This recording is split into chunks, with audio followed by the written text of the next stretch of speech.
Oh, to the timer, but I see it. before we start, I wanted to ask you. So Notre Dame has a black leprechaun now. What do you think?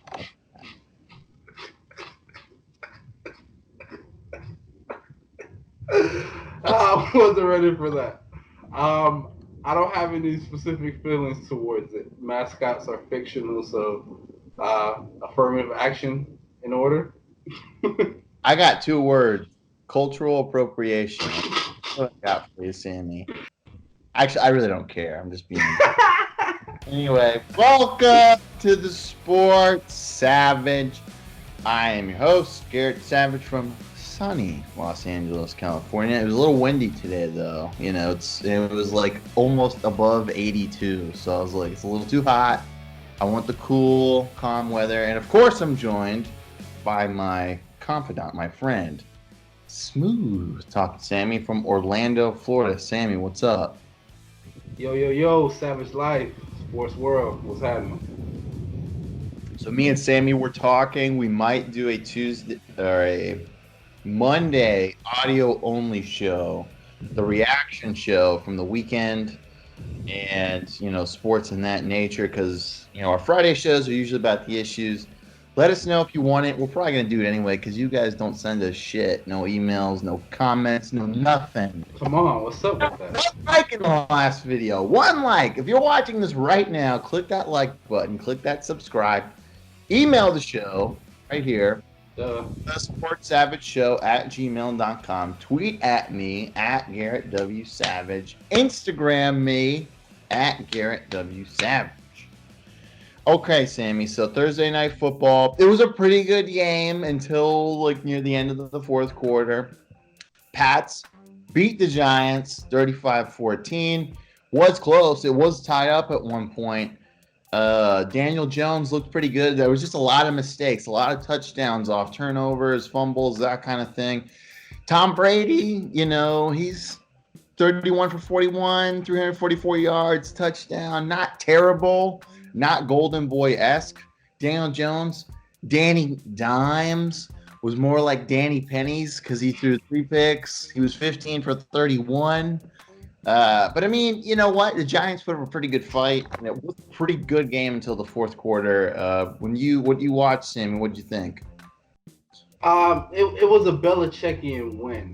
Stats can be deceiving. If you look at the numbers, you would believe Tom Brady had a pretty good game. If you actually watched any of the tape, you see that he struggled really to get the ball down the field. He wasn't able to really link up with his receivers until it came to the second half, where we were able to get some nice passes down the middle of the field to Julian Edelman. And if you're Belichick, is this maybe your worst nightmare? Is this what you were expecting as far as your Hall of Fame GOAT quarterback?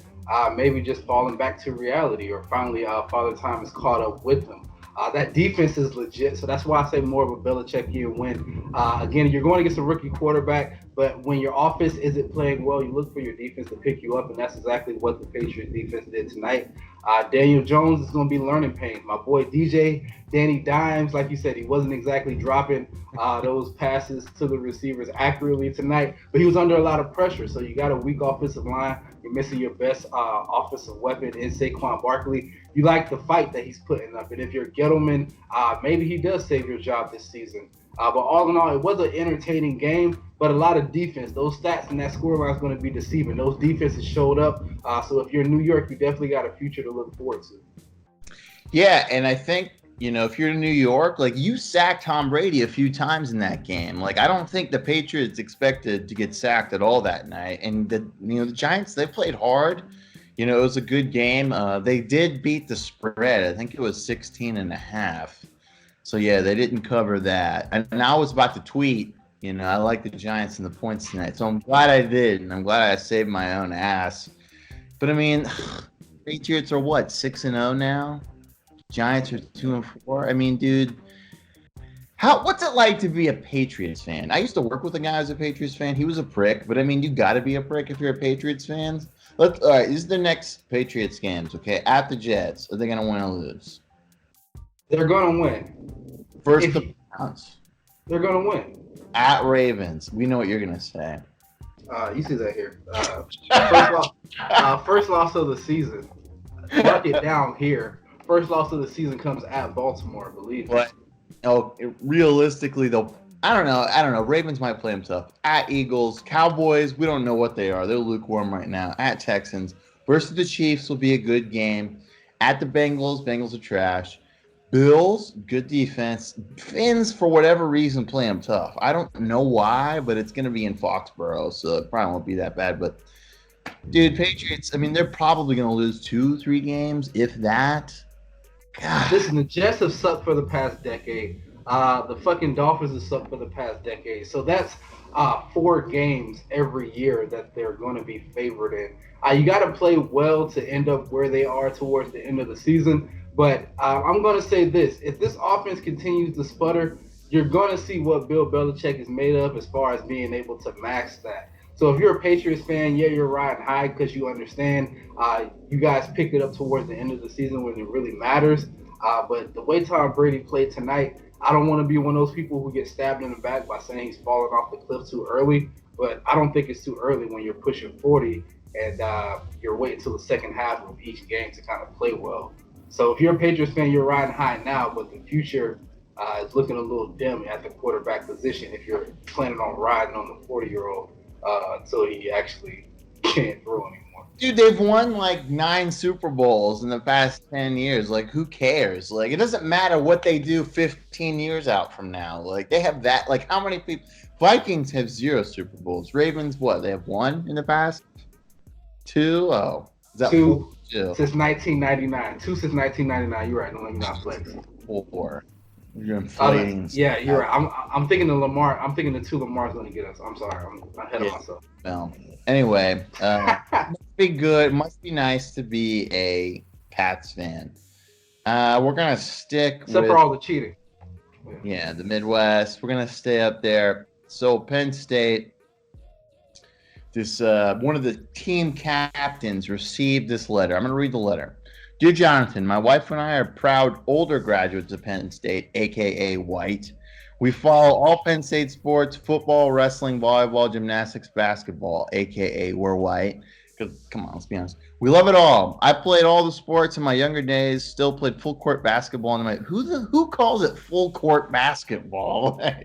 It's just basketball, dude. None of that half court bullshit.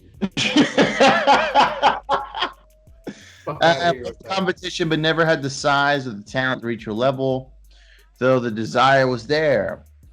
Though the athletics of today are certainly superior to those in my days, we miss the clean-cut young men and women from those days. Watching the Idaho game on TV, we couldn't help but notice your, awful hair. Surely there must be mirrors in the locker room. Don't you have parents or girlfriend who've told you those shoulder-length dreadlocks look disgusting and are certainly not attractive? We congratulate you on your game against Pitt, but you need to remember you represent all Penn Staters, both current and those alumni from years past.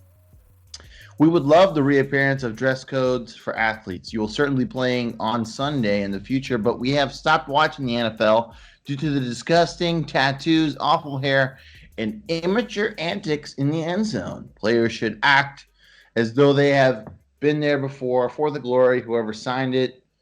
That was pretty good for a cold read. I never read it all the way before outside. As the resident black man, Sammy, I'm going to let you lead off on this one. So, let me get this straight. In the sport where majority of the time we spend this time with the item covering your face as well as the majority of your head, you felt the need to focus so much on the hair underneath that helmet to write a heartfelt letter to this particular player. And you call yourself a fan of the university and the school who decided to recruit this young man to represent said university. Team captain. I don't get it. I don't understand the privilege to be able to feel as though you have the right to, I guess, judge from afar how someone decides to live their own life, even if it's such as small as how they decide to wear their hair. Certain things obviously can't be controlled as far as the texture and shit of that nature. So I don't really get it. I don't understand. I don't have that freedom. I don't have that mindset to where I have the ability to focus on one's appearance as they, try to go and better their lives by getting the education, and also for the ability to get that education, put their life on the line so that you can be fucking entertained. And I guess you feel since you got a degree from the same place this person is giving you this entertainment from, you can judge them from their likeness and how they appear while they play a sport. So I literally just don't fucking get it. I don't get how you can feel so privileged or the right to write this type of shit to someone specifically and not face consequence. So it's good that we live in an era where we're pointing out shit like this as far as the hypocrisy. I'm kind of hoping on the low that it's a big ass troll. Like on the low, it's just someone trying to get attention versus it's actually, X and Y, Z alumni who have nothing better to do than watch college football and judge the people playing it versus the performance on the field. So I can't even say I'm upset. I'm a little clueless. I don't really get it. I can't wrap my head around it. I mean, one, it's racist. It's obvious. I mean, and if you read the letter, you can tell it's real because they were missing, punctuation and certain, words and stuff like that. I didn't know until I read the last part, where they said they don't watch the NFL. And I thought it was going to be due to like Kaepernick or something like that. But they said, dude, disgusting tattoos, awful hair, and immature. Like, what's good hair to them? Like, what does it have to, like, I don't know. Like, you know what? I have a confession to make. Every time I made an NCAA football guy or Madden guy, I always gave myself dreadlocks, baby. Every single time I had dreadlocks, the visor, the neck roll, I had going on. If I could put on tattoos, I would. I'm not a tattoo guy, but one, it's racist. Two, it's stupid. Three, who cares what you think? Why would you take the time to write this letter to send it to this guy? For what? Like, what would be the purpose? You really think he's going to cut his hair for some bullshit letter that you sent him? Like, what if someone inspected your life and then started sending you letters about shit that you needed to do? Oh, by the way, you should do this. By the way, you should do that. I'm glad people are stupid enough to do stuff like this so then we can dox them and, like, put them out there into the universe and be like, yep, these people are stupid, But it just goes to show that every time we think we're like moved a little bit forward as far as equality and, all this kind of stuff, we get reminded maybe we're not as far as we thought we were when we get, letters like this from like people from the 50s, full court basketball. Like, who says it? He was just trying to make college football great again. I guess, dude, it's terrible. It's, but, it's stuff like that where, it's good to know that certain people, like the majority of us, are like, yeah, this is terrible, but people still send these letters for whatever reason. And still watch on Saturdays. Yeah, how can you watch on Saturdays, not Sunday? Like, whatever. It's neither here nor there, but we're going to move on to Tony's baseball roundup. You know the drill. He's probably going to send it. He might not. Anyway. This is Tony's Baseball Roundup. First, let's start with the American League. The New York Yankees swept the Minnesota Twins 3-0. That's 16 postseason losses in a row by the Minnesota Twins. The Twins are my team of my youth. They gave me 100 wins this year. But come on, you can't keep losing to the Yankees. Yankees move on, Twins go ice fishing. The other American League playoff game was the Houston Astros versus the Tampa Bay Rays. It was a great series, 2 games apiece. And then Tyler Glasgow decides it's time to start tipping pitches. How's he tip his pitches? I'll show you. When he has his glove in the ball up here, it's fastball. When he has his glove in the ball down here, it's curveball. The batter knows what's coming. He's got a better chance of hitting. 6-1. Houston advances. Now we have Yankees, Houston for the pennant. We had 2 great series in the National League, both won by the lower seeded teams. The St. Louis Cardinals took on the Atlanta Braves and took them down 3-2. And then we had the Washington Nationals. They exploited the Dodgers bullpen, came away with a 3-2 victory. That means we have the Nationals versus the Dodgers for the National League pennant. And that was Tony's Baseball Roundup. I watched the Dodgers collapse live on television because I don't understand how anybody on the East Coast can watch these late night baseball games. Like, they're so boring. And when I was watching it, I had like an epiphany. I was like, 70% of what they show on TV is people reacting to what's happening. It's really no action at all. Like, it's really, for every minute, there's maybe 15 seconds of action. It's always these, and why do they wait till they get up to the plate to get the gloves tied? It's like you had literally 30 minutes sitting on the bench where you could have done all of this, and now you're waiting right when the camera's on you. Anyway, watching it as a Dodgers fan, I didn't care. I was talking cash shit. Go Nats, all this. I don't care. I'm a baseball fan either way. And then they hit the grand slam. 7-3. All the air was sucked out of Dodger Stadium. People started leaving. There's no way you can't come back after something like that. Like, if it was maybe like a one-shot home run, maybe. But, dude, a grand slam, top of the 10th, winner go home, loser leaves town. Sammie, how do you come back after something like that? How do you look at yourself in the mirror as a Dodgers fan the next morning? Yeah, I think you're mourning the death of Kershaw's ace career. I think he should go maybe into a reliever role. The manager fucked him, man. From what I'm hearing, he had an opportunity to go to some different arms in that moment and wanted to go with his quote-unquote ace in the big moment to prove that he's that big ace. And all he was able to prove is that he's a fucking choke artist. So I don't know who hates the Nationals more, Bryce Harper or Clayton Kershaw right now, because they fucked them both. I know Bryce Harper's looking for him afar, like, you guys literally wait to get good as soon as I leave. What a big fuck you to me. And if you're Kershaw, it's like, what do I do? What the fuck do I do? Whenever October comes, I don't know how to pitch anymore. So yeah, I don't know if you're a Dodgers fan. Do you say, great, let's get them next year with the same guys who can't get it done this year? I don't know what you do, but it's definitely hilarious. And I agree, those fucking shots that they give you, it's pretty much everyone's reaction to the slow-ass game because we have to figure out what everybody else is looking like while the pitcher decides what I'm going to throw, while the hitter decides, like you said, how do I adjust my fucking gloves and the fucking bat? But yeah, I mean, if it was great theater in the sense of everybody had a feeling something bad was going to happen. No one just knew that it was going to be the Dodgers all over again the same way. It's terrible.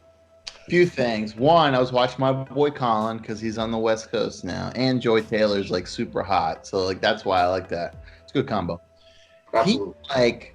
After the 6th inning, Clayton Kershaw is like one of the worst pitchers in baseball. Like, he shouldn't have been closing. Like, when in the beginning of the game, he's just like an iron fist, but like at the end, he's a wet noodle. Like, he can't. And it's all mental. And another thing, I just thought of another rule to improve baseball. They got to do odds and evens before the game starts, and then whoever wins that, it's like 2-1. So the game starts 2-1. Like, you got screwed. I'm sorry, pal, you did the wrong one. Something like that to change it up. But man, like, Dodgers won 100 baseball games, Sammie. 100 games. That just goes to show that the baseball season doesn't mean shit. You could win 100 games, and then still lose. So why are we playing all these games? Why are we doing it? It doesn't matter. Like, the whole reason, reason for me why the NFL and college football specifically is so important. Every game matters. Every game matters. Now, the playoff will eventually go to 8. Like, I bet, my life on it. So maybe you lose a game or two, but like, now you have to win out, or that's it. Baseball, you can take a month off. No one cares. Yeah, it really doesn't make sense. I feel like a secret conspiracy I have is that baseball is really being used to funnel so much dirty fucking money. How is it the highest grossing sport if it's the slowest sport that has the lowest ratings? I don't fucking get it. But yeah, they got to do something to speed up the game. They have to do something to make it more appeasing, because right now it's a great place to go get drunk and hopefully watch something amazing happen once in fucking 4 hours. We're going to talk NBA, and there was a tweet. So, Daryl Morey, the owner of the Houston Rockets, and he's not an outlandish guy, but he is, he's one of the more General manager. General manager, thank you. He tweeted, "Fight for freedom, stand with Hong Kong." Hong Kong, China in general, lost their shit. Threatened to NBA, China altogether. Sammie, like, what implications are we looking at here? Is it a huge deal? Listen, when someone tells you to stand for freedom, you lose your shit when you're oppressing freedom. So it's a big deal because China has some shit going on that they don't want to shed light on. And they were afraid that a tweet from a quote-unquote famous Caucasian person may shed light on so-said bullshit that they have going on. So as far as the stand that the NBA is taking on it, and I put stand in fictional quotations, because coming out and saying shit that is wrong is not really a stand, more so than stating the obvious. But when you have money on the line, stating the obvious can be hard. So I definitely see the NBA and China going down a sketchy path in the foreseeable future, but money conquers all, so they'll be able to get past this. If I'm Adam Silver, I'm definitely saying out loud, yeah, Daryl Morey, I support you. I support freedom of speech and all that good jazz, but behind closed doors, I'm saying you're so close to losing your fucking job, you don't understand. It's definitely great to stand up for something right, but if it affects your bottom line, you should shut the fuck up.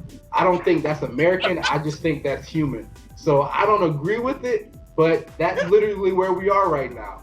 Should America do business with someone who is oppressing people in their land? No. Are they? Yes. Are we going to do anything about it as a society? No, because we're structured to believe that that's how good business works. So it's definitely interesting to see something so egregious brought to light as far as, hey, NBA, China, United States, isn't it great how we bond over a game that doesn't really mean anything? But when you mention something that means something, let's not bond anymore. It's cool that that's got brought to the light, but I don't really think it means anything other than some good tea for the world to sip on. Apparently, China is 10% of the NBA's revenue, and they think it's going to be 20% by 2030. So it's not like a huge chunk, but it's a chunk, and I'm sure they want to keep that chunk. I want to say chunk chinked, but I don't want to get intro that. Like, I'm sure I will, but I would say it because I don't know. We're going to end with college football. Some big games this weekend. We're going to go over the major ones. Oklahoma, Texas, Red River rivalry. Say that 9 times fast. Jalen Hurts, who I am betting the house on, will win the Heisman. He already has 1,500 yards and 14 touchdowns. 499 yards rushing and 7 touchdowns, dude. And they've only played 5 games. So you could literally double that and then times it by 0.25 to what this dude's going to have. He's going to have he might have 60, 70 touchdowns at the end of the year. Texas, they just haven't gotten over the hump. They did beat Oklahoma last year, I believe, in this game. And then Oklahoma came back strong at the end of the year. Sammie, what do you think? I got Oklahoma in this game, and it's going to be a shootout because there's not really a lot of defense going on out that way as far as the Big 12.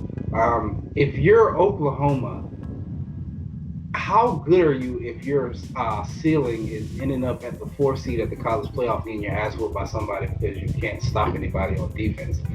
So it's going to be an entertaining game. I'm definitely going to check it out. I expect Jalen Hurts to solidify his lead on the Heisman with a big performance. But you also got to be out on the lookout for Sam Ehlinger, who is a better throwing Tebow from what I hear. So I definitely see Oklahoma winning the game simply because they have the better coach as well as the better athlete at the quarterback position. But don't look for any defense to be played, and definitely look for a Heisman moment or two from Jalen.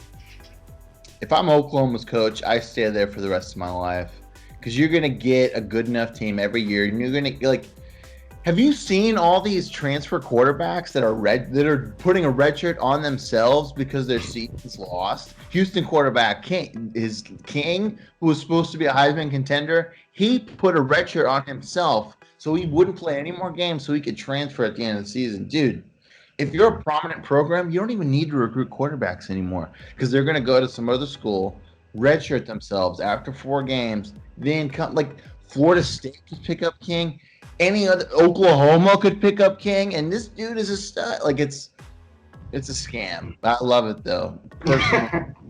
USC Notre Dame. Notre Dame's going to crush USC. Let's be honest. Upset alert! Upset alert! Upset alert!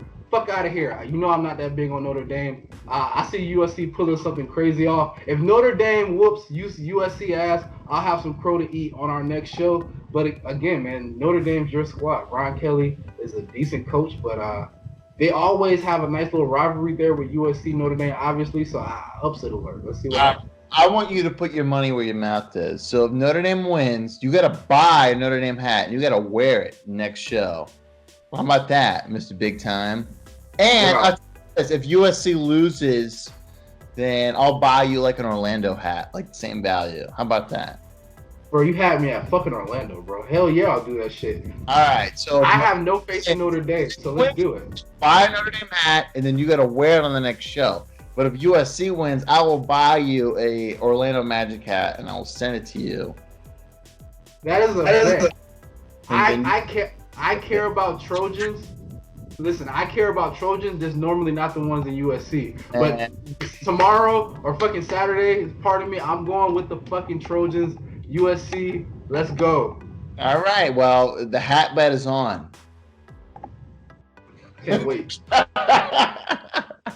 I think there's one more big game. Penn State, Iowa. We've already talked about Penn State enough. I think they're charged up enough to beat Iowa. The guy who wrote the letter was probably in Iowa. Let's be honest. Florida, LSU. Now, I have a confession to make. I cut out a segment of the last show where I said Florida's the most overrated team. I think they're going to get steamrolled by Auburn, and they did. They beat Auburn pretty well. So I'm owning up to it now. But I think LSU may be the most underrated team in the nation right now because they always have a sick defense, but now their offense is just torching people with Sam Burrow, Ohio State transfer. They finally get a quarterback, Ed O. How could you not love Ed O? Who do you got, Sammy? Yeah, I gotta agree. I think the Tigers, they handle business in Death Valley. It's gonna be a great game. If you're Florida, this is the test. If anybody had an Alabama pre-test or a prep test, this is it. If you can go into Death Valley and somehow come out with a win or even play them close, you are one of the more impressive teams in college football. So Burrow should be the better quarterback in the matchup. As well as you got that Louisiana talent just flying around. It's going to be a great game, but I definitely give the edge to LSU, not by much, but if Florida comes out with the win, I'd be surprised. Yeah, I'd be shocked too. Contact the show. Email. I always check mid-show because we never have any, but it's always worth a look. Email the show, thissportssavageshow@gmail.com. Tweet me at Garrett W. Savage. No emails, Sammy. Can you believe it? I don't believe it. No comments on anything. Look, if you like the show, like it, okay? Click the like. It's not a big deal. Oh, it might ask you to sign in. Just sign in. Take 10 seconds to sign in. Comment. I like the show. Oh, I like the hat bet. Oh, I like this. I like that. Tell your friends about it. Interact. Send an email. Like, you can literally send me a video and we'll put it on the show. And I don't care what it is. You could be taking a shit in the street and be like, hey, what do you think about Philadelphia? I'll put it on the show. Tony's baseball roundup is fucking great. Love Tony's baseball roundup. He's a little, I love it. He's a little awesome. How about that? Fuck yeah. Tony's baseball roundup. Say I want TBR. All right. You got anything else, Sammy? No, man. Fucking go USC. Don't make me look like a fucking asshole with this stupid ass Notre Dame hat next week. Hat bet, baby. It's gonna go down. All right. Hat bet. Not a crook. Peace.